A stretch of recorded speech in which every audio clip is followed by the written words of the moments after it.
Hello, EEARTS family. He did it again to me. But this is going to be, mostly Cindy. This is going to be like 75% Cindy here. So, because we're talking Vedic astrology. And so one of the things that now I'm starting to learn Vedic astrology. I want to get a deeper understanding. I've only had a superficial understanding of it.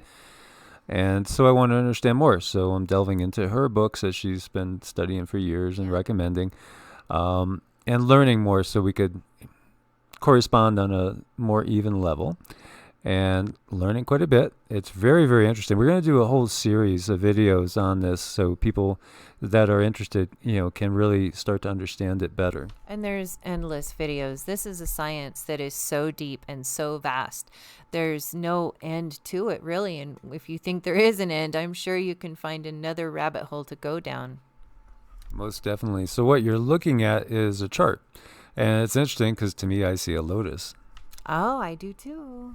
And so the first house is the House of Ascendant, which is the personality or character. So there's a lot of differences between Western and Vedic astrology. There's a ton of differences.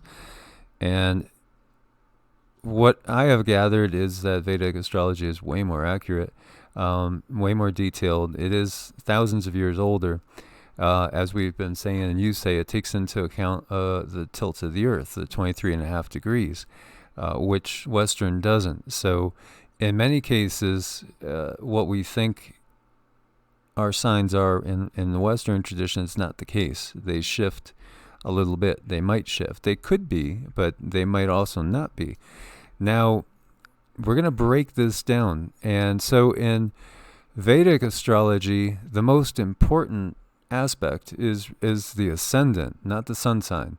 So you have your sun sign, you have your moon, and you have the ascendant. And in Vedic, ascendant is the most important.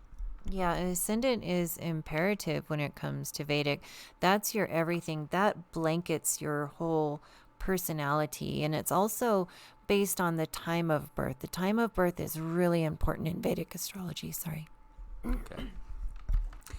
Yeah, you have to have the time of birth. If you don't have the time of birth, because the planets, the stars, they're always changing their positions.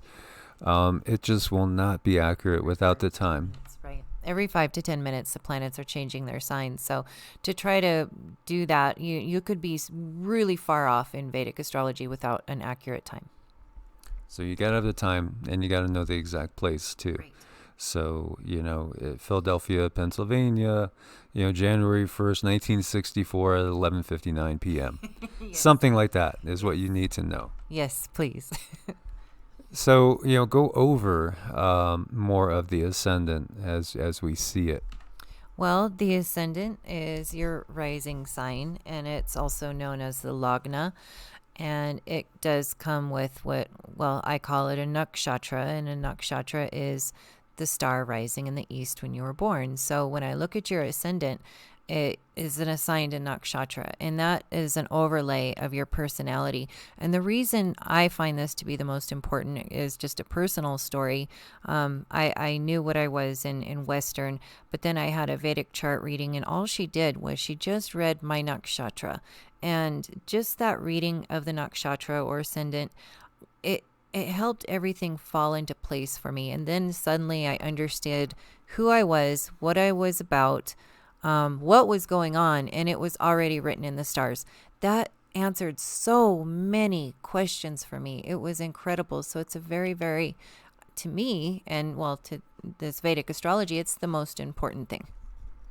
Yeah, it's interesting. And so there is, what's his name again? Capel. Okay. Kapiel Raj. Yeah. Kapiel Raj is a very, very famous Vedic astrologer. He's even done movies. Yes. He's done his own movies, which we've watched a couple of them. Just trying to get across these aspects and how this works, the science of it. As I've said, I mean, this is part of how the matrix is constructed. Our matrix is constructed in this way. And there's some things we can really, really learn. So if you're talking Western astrology, the relevance of the sun sign is rated at 10. but in Eastern astrology, it's rated a 4. And it's just because, the sun is more of like, what we try to shine outwards towards people, so to speak. But the ascendant is more the true self. That's the true self, the highest and like pure self. Mm-hmm. Right, and it has more of our personality involved, so it shows more of what our emotions are going to reflect. And with the sun sign, that shows the soul, and the moon sign is the emotions. And with Vedic astrology, you want to look at the emotions to get the personality and character of a person. And then also taking into account the moon, because Yes. the moon is very important as well. And again, would you say they say that the moon is even more important than the sun sign? Oh, yeah, far more important than the sun sign, because, like I said, it is the moon is your emotions, and it's a reflection of your soul. Right. So, again, we kind of feel like this is another aspect of the matrix that they've kept hidden from us because, gosh, who was telling us that? Oh, it's David Devine. Yeah, he said millionaires, how do you word it? Millionaires get... Millionaires don't use astrology, but billionaires do. Right. And then at the same time, when you look at, who is using who, I've seen some interesting instances where the richest of the rich, these billionaires, they're not using Western astrology, they're using Vedic astrology. Right, and there's certain, you can even look at their charts. If you can get a hold of their charts, there's certain aspects, and they have certain nakshatra and certain ascendants that actually point out that they are billionaires. So it is really a very interesting study. Also, it's a study of the science of light too. When you have the light and how it interacts with the human body, and we had these sages for so many years, so hundreds and thousands of years, have been writing down interaction with the light from different planets on the human body. And so we're going to go like more in depth into each of the houses in different videos to explain in depth the different houses, and what each one represents. And also the different planets, because each planet is unique. As we've said before, when we look out at the night sky and we see stars, what are we looking at? Well, modern science will tell you just balls of gas. That's really it. But the reality is everything is consciousness. And, the ancients knew that when they were looking at the stars, they're looking at, quote unquote, the gods, so to speak. And gods in that, not that they're the source of all life, and all creation, but that these are much higher beings than, say, something, of a much more earthly making. These are amazing, powerful, huge beings that are shining and shedding their light for, so much life all around them, and even affecting us, even if we're light years away. Oh, yeah, that's so true. And they all have a very unique personality. I look at them as, kind of like people. They're all different. Some planets don't like to be next to other planets. And it really, like if you have certain planets sitting in a certain house, well, that can create an irritation and have an effect on your life. Most definitely. So if you're just like, glancing at a Western horoscope that's only looking at your sun sign, it's just like studying for one answer on a test that has 1,000 questions. You're going to memorize that one answer, but then what about the other 999? That's the best I've ever heard it put. That's great. Yes, that's so true. Because there's so many different aspects to it. So you have your sun sign, you have your ascendant, and your moon sign. And so, these are different aspects of us. But then there's so many other things as well, because when you go back and you look at these houses and you look at a chart, you'll see different planets and different charts depending on what time you were born and what was where. And you might see 2 in one of these houses, and then that can create issues as well. Think about the grand conjunction that we're talking about, when Jupiter and Saturn right now are coming together so close. Be interesting to see some of the people that are going to be born on the 21st of December with their charts, right? Oh, that's going to be a lot of fun. You bet. Yes. There might be some interesting people born. Oh, yes, so much so because Jupiter and Saturn are opposites. You know, Jupiter is your divine wisdom, and Saturn is kind of like a little bit like your limitations in your work life. And, you know, you have these two opposing forces looking at each other and then sending their vibration onto Earth. It's going to be a great time.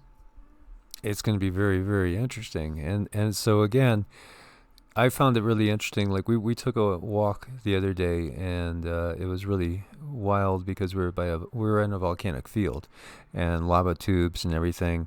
And I caught, like, at one point where we went into the woods more, I caught a glimpse of something, and out of the corner of my eye, and Cindy picked up on what it was.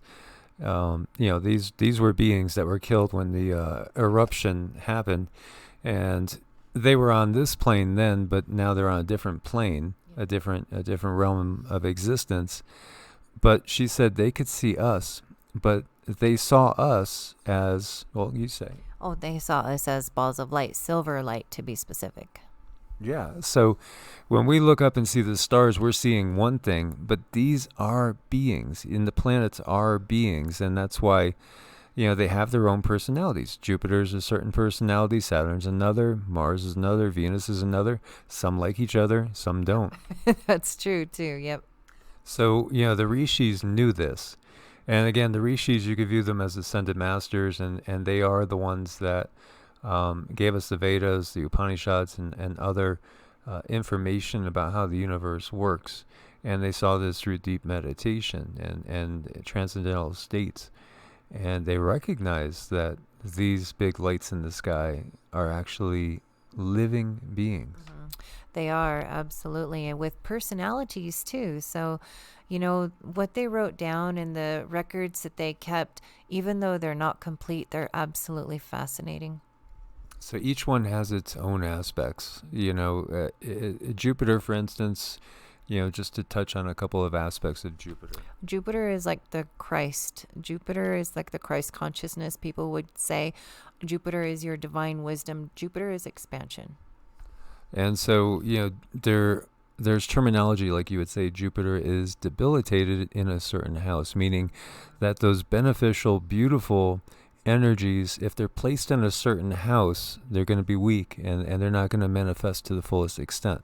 Right. It might not be comfortable sitting in that house. Just look at it like people. And people might not feel comfortable sitting in a certain house or a certain place, maybe at their in-laws. So you could consider it like that. Exactly. And so, when Jupiter and Saturn get together, they're not happy together. So interesting, just to touch on that. Venus has its certain aspects, and it's curious because, like, Venus and Jupiter don't necessarily get along famously either. No, because Venus is more like the material world, the bling, things like that, whereas Jupiter is, again, your higher wisdom, higher knowledge. So they don't necessarily always get along. Yeah, so there's so much to it because you have to know, where are these planets when you were born. Are they with friendly planets? They get along great, and their effects can be amplified, especially if they're in a certain house.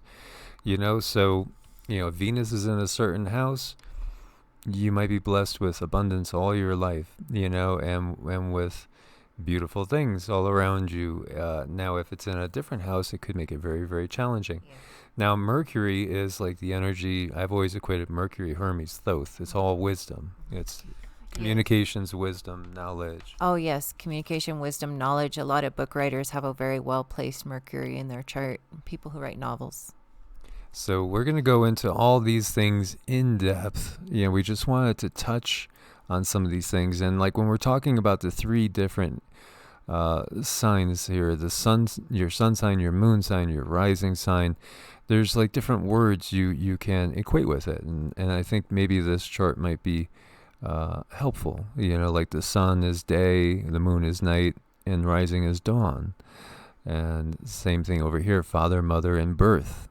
ego, instincts, persona, goals, behaviors, personality, acts, responds, and defends, vitality, feelings, and personal environment, identity, emotions, and appearance, yin-yang and mask, wants, needs, and actions, shines, contains, and begins, the leader, the people, and the place.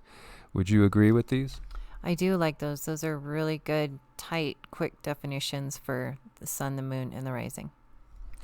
So again, we'll be doing a series on this and going in depth, and just like doing one video talking about the moon, for instance, the moon's influence and effects, and the same thing with the different houses for those that are interested in Vedic astrology, because it really can give you a good insight into yourself. And Cindy does do charts as well. It takes her time. I mean, how much time do you spend on the average chart? On the average chart, I might be touching on it like all day long. It can be hours. So it does take a while for her to do it and put it all together. So if anybody that's interested, do reach out to us, EEARTS at protonmail.com or evolutionaryenergyarts@gmail.com. And Cindy could do a chart for you, and maybe you could learn more about yourself, and maybe some hidden talents, maybe some things you didn't really know that you're going to be able to have just like an abundance of gifts with, and things that might be challenging, and that might explain, well, why do I keep running into this thing that happens all the time and seems to set me back to square one? Yeah, a lot of times we can pick that up too. But like I said, the time is really important. I really can't do a chart without the time. I just can't. Okay.